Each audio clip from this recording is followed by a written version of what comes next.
Hello! Now, the other day I went to see a film that some of you might have heard of, Breaking Dawn Part 2.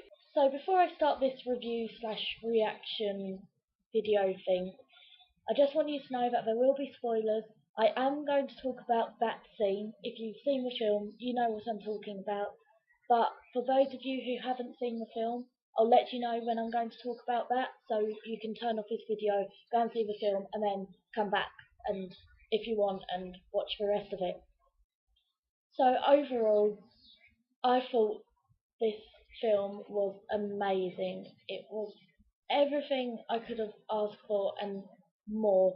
Literally, the way it was made, it was just so pretty, and the cinematography was amazing, and the music, I love the music. It's just, especially the end music, just makes me cry every time I hear it because it's so emotional, and I just absolutely loved it. Even the opening credits and the way that was made was just, it was so good. The way they had, for example, the lungs freezing over and then it morphed into an aerial shot of trees, and the colours used was absolutely fantastic. I just loved it. Best film out of all of them. This film definitely had some humour in it, well, quite a bit of humour in it, but it was humour as in it was meant to be funny, not humour as in, oh, this is so bad.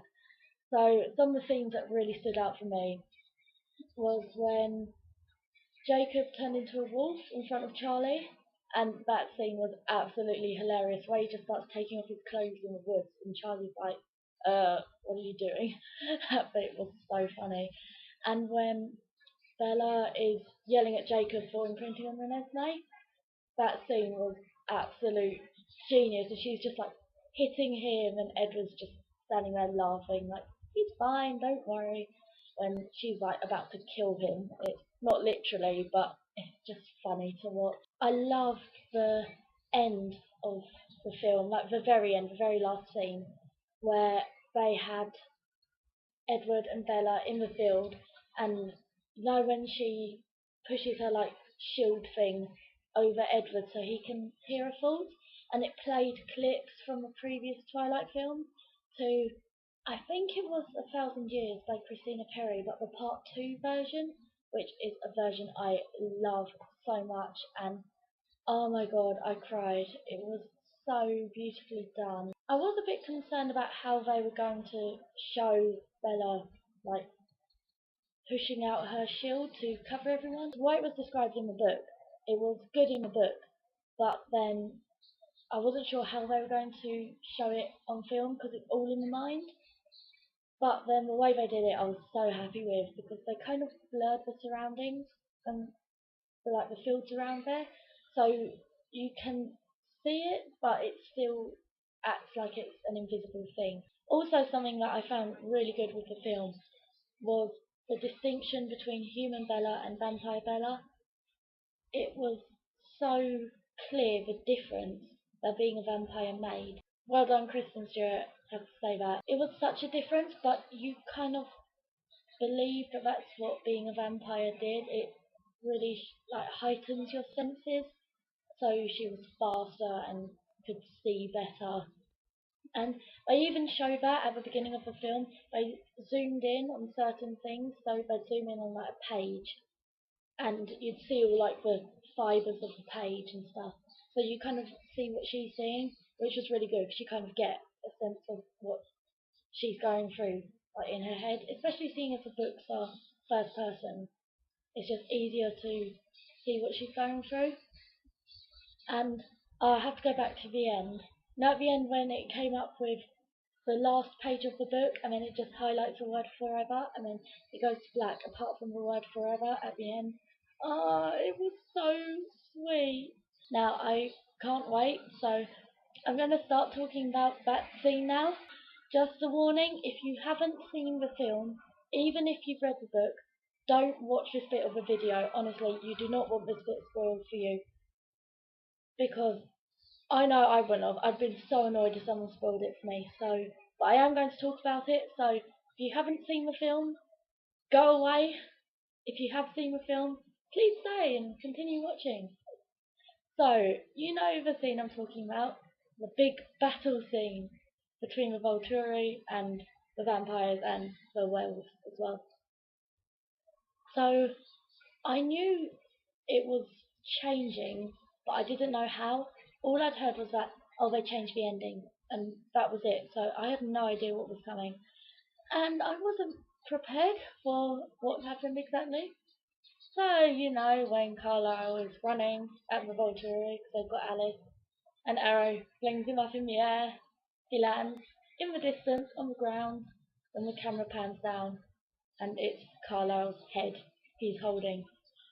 Oh my. I screamed. The whole audience screamed their heads off. It was the most shocking thing I've ever seen in my life. My friend who hasn't read the books, she was absolutely shocked by what happened, and I just turned around and went, "That didn't happen in the book." But it was so shocking. I was horrified, absolutely horrified by what they did. And then they got Jasper. They got Jasper, which I was so not happy about whatsoever. They killed Seth, and I think they killed Leo as well, which was just, they killed them. And then when they almost got Edward, oh my god, I was literally going to cry. If Edward died, I would have literally cried. And they were fighting, and the best bit was when they got Jane. When they got Jane, I was like, yeah, because that to me, that was a lot more satisfying than when they got Arrow for some reason, because Jane's just pure evil. And then they got her, and I was just like, yay! So that was so good. And then they burnt Arrow's head, and it's all Alice's vision. Way to give the audience a heart attack, guys! Really? But that was so good because the way the ending is in the book, it's more of a mental fight. So I was thinking, how are they going to show that in a film? It's going to look a bit ridiculous. So I think they really needed that sort of fight scene, and they did a really good job in getting around the fact that there wasn't really one. Because I wasn't a huge fan of the ending of the book. I mean, I liked it, but I think it could have done with an actual proper fight scene. And the fact that they didn't have it and it was all mentally done, it was kind of like it never really reached its peak. It kind of like rose. I mean, it didn't quite reach the top before it fell back down again. So I was kind of like waiting for that fight scene, and it was a good way of horrifying the audience and shocking them and having this huge fight scene when there isn't actually one in the book, and killing off characters when they don't die in the book because they just don't actually die. So I found that was such a good way of getting around that and making the ending a lot more exciting. And that scene was done so well. It's just the chaos of it all. And oh, when they, what's his name? That vampire, when they like just grabbed his mouth and went, oh my god, that bit was horrible. But that scene was so good. That's the one that like sticks out in my head the most. It's just Arrow with Carlisle's head. Oh, oh my god. So I've got a few more friends going to see it on Sunday, and I can't wait for them to see it because I really want to talk about it. And one of them loves Carlisle, so I was so tempted to just be like, Carlisle dies, but I'm not going to be that mean. So I also just want to give a quick shout out to the audience that I was in. Thank you so much, guys, for not ruining this film for me. It was the best audience ever, seriously.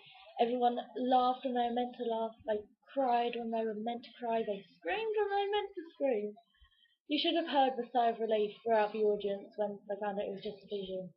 Oh, I thought I was going to have a heart attack, seriously. I was so shocked. But it was the best audience ever. When the adverts were playing, everyone was talking really loudly. Some people were on their phones, and I was literally thinking, "Oh God, please don't make this be another eclipse moment when everyone's just screaming in the cinema for no reason whatsoever." I couldn't hear the film when I went to see Eclipse. I had to go and see it again, so I didn't hear a single word of it. But luckily, as soon as the film started, everyone was quiet. No one said anything. I swear at times you could literally hear a pin drop because minus the film playing, because no one spoke, and I was just so grateful for that. So thank you guys, you're amazing. I'm not going to give this film a rating because I I don't really do film reviews, but if I had to, this would definitely be a billion, zillion stars out of 5. Definitely. Just give them all the stars, literally. It was so good. The perfect ending to the series. The series. The actors were on form, the cinematography, the music, the setting, the just everything was more than I would have hoped, and even things which I was wondering how they were going to do it, it turns out I didn't need to worry at all because they knew exactly what they were doing. So I really want to go and see it again now because it's over and there's no more books and there's no more films and it's really sad. So bye Twilight, I'll miss you so much. We can always revisit them in books and films. So there's not going to be another one, which is going to be a shame. So yeah, I'm going to have to go and see it again, just because I want to, really. Hopefully I'll be a bit more prepared for that scene. So, wish me luck, and I'll see you next time. Bye!